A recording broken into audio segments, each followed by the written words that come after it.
ನಮಸ್ಕಾರ ವೀಕ್ಷಕರೇ, ವಿವಾ ನ್ಯೂಸ್ಗೆ ಸ್ವಾಗತ. ಇದು ಸುದ್ದಿಗಳ ಡಬ್ಬಿ.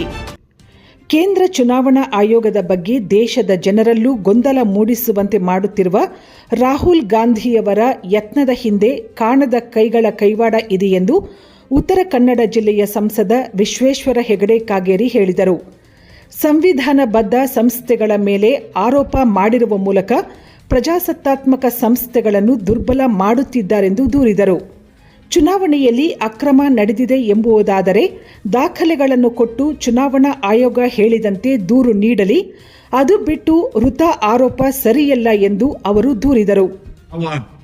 ಈ ಮತದಾರರ ಪಟ್ಟಿಯನ್ನ ಮುಂದಿಟ್ಕೊಂಡು ಆರೋಪ ಮಾಡ್ತಾ ಇದೆಯೋ, ಸತ್ಯಾಸತ್ಯತೆಗಳು ಅವರಿಗೆ ತಿಳಿಬೇಕು ಅಂತಾದ್ರೆ ಅವ್ರ ಹತ್ರ ದಾಖಲೆಗಳಿದ್ರೆ ಚುನಾವಣಾ ಆಯೋಗಕ್ಕೆ ಚುನಾವಣಾ ಆಯೋಗದ ನಿಯಮಾವಳಿಗಳಂತೆ ಅವ್ರು ಬಯಸಿರೋ ರೀತಿಯಲ್ಲಿ ಕೊಡ್ಲಿ. ಇದ್ರೊಳಗೆ ಕೇಂದ್ರ ಸರ್ಕಾರದ್ದಾಗ್ಲಿ ಬಿಜೆಪಿದಾಗ್ಲಿ ಏನ್ ಪಾತ್ರ ಇದೆ? ಎಲ್ಲಾದ್ರೂ ತಪ್ಪಾಗಿದೆ ಅಂತ ತಿಳಿಸಿದ್ರೆ ಆ ತಪ್ಪನ್ನ ಸರಿ ಮಾಡ್ಕೊಳ್ಳೋದಕ್ಕೆ ಬೇಕಾದಂತ ಕ್ರಮ ಇಲೆಕ್ಷನ್ ಕಮಿಷನ್ ತೆಗೆದುಕೊಳ್ಳುತ್ತೆ. ಇದಕ್ಕೆ ಕೇಂದ್ರ ಸರ್ಕಾರಕ್ಕೋ ಬಿಜೆಪಿಗೂ ಯಾವುದೇ ಸಂಬಂಧ ಇಲ್ಲ. ಇನ್ನೊಂದು ರೀತಿಯಲ್ಲಿ ನಾವು ನೋಡಿದ್ರೆ ರಾಹುಲ್ ಗಾಂಧಿ ಅವರು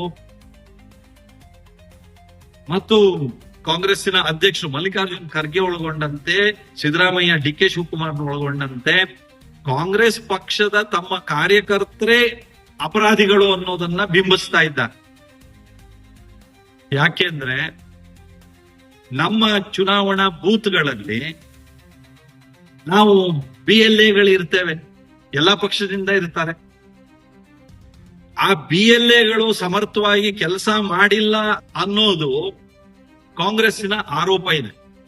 ಅದು ನಾವು ಮಾಡ್ತಾ ಇಲ್ಲ, ಕಾಂಗ್ರೆಸ್ದವರು ತಮ್ಮದೇ BLAಗಳಿಗೆ ಅದನ್ನ ಈ ಆರೋಪವನ್ನ ಮಾಡ್ಕೊಳ್ತಾ ಇದ್ದಾರೆ. ನಮಗೆ ವೋಟರ್ ಲಿಸ್ಟ್ ಪ್ರತಿ ಬೂತ್ ನಲ್ಲಿ ಕೊಡ್ತಾರೆ. ನಾವು ಮತದಾನಕ್ಕೆ ಹೋಗೋಕ್ಕಿಂತ ಮೊದಲು ಮತ ಚೀಟಿಯನ್ನ ನಮಗೆ BLOಗಳ ಮೂಲಕ ನಮಗೆ ಮನೆ ಮನೆಗೆ ಕಳಿಸ್ಕೊಡ್ತಾರೆ. ವೋಟರ್ ಸ್ಲಿಪ್ ಅನ್ನ ಅದಾದ ನಂತರ ಸಹಿ ಮಾಡಿ ನಾವು ಆ ಎಲ್ಲ ಫಾರ್ಮ್ಗಳನ್ನ ತಗೊಳ್ತೀವಿ.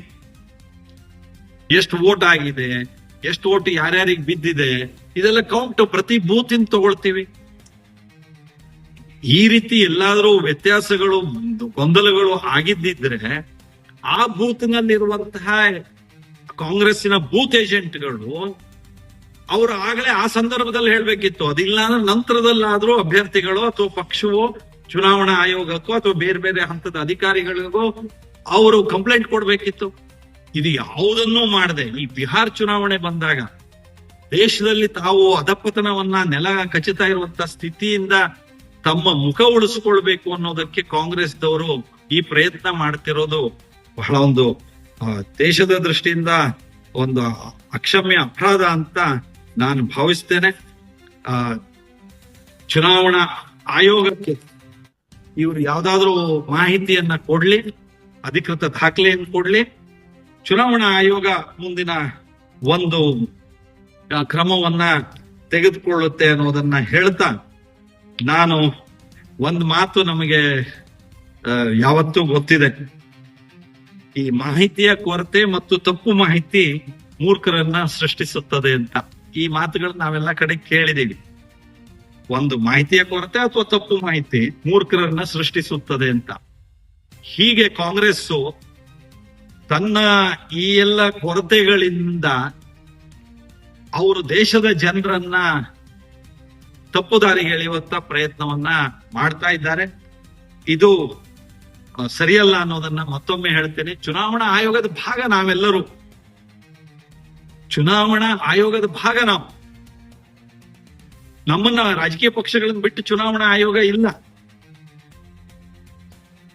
ಚುನಾವಣಾ ಆಯೋಗದ ಭಾಗವಾಗಬೇಕಾಗಿದ್ದಂತಹ ಕಾಂಗ್ರೆಸ್ಸೂ ಸಹ ಇವತ್ತು ಚುನಾವಣಾ ಆಯೋಗಕ್ಕೆ ಪ್ರತಿಪಕ್ಷದಂತೆ ವರ್ತಿಸ್ತಾ ಇದೆ ಹೊರತು ಕೇಂದ್ರ ಸರ್ಕಾರದಲ್ಲಿ ಪ್ರತಿಪಕ್ಷವಾಗಿ ಕೆಲಸ ಮಾಡೋದಕ್ಕೆ ವಿಫಲ ಆಗಿದೆ. ಯಾಕಂದ್ರೆ ಪಾರ್ಲಿಮೆಂಟು ನಡೀಲಿಕ್ಕೆ ಬಿಡ್ತಾ ಇಲ್ಲ. ನೀವೆಲ್ಲರೂ ಸಾಕ್ಷಿ ಇದ್ದೀರಿ ಇದಕ್ಕೆಲ್ಲ. ಹಾಗಾಗಿ ಪ್ರತಿಪಕ್ಷದ ಪಾತ್ರವನ್ನ ಚುನಾವಣಾ ಆಯೋಗದ ಎದುರುಗಡೆಗೆ ನಡೆಸೋದು ಇದು ಸರಿಯಲ್ಲ ಅನ್ನುವಂತಹ ಮಾತನ್ನ ನಾನು ಹೇಳ್ತೇನೆ. ಈ ಮಾತುಗಳನ್ನ ಹೇಳೋದ್ರ ಮೂಲಕ ಕಾಂಗ್ರೆಸ್ ಈ ಸಂವಿಧಾನದ ವ್ಯವಸ್ಥೆ ಬಗ್ಗೆ ವಿಶ್ವಾಸವನ್ನ ಹೆಚ್ಚಿಸಿಕೊಳ್ಳಿ. ಮೊದಲನೇದಾಗಿ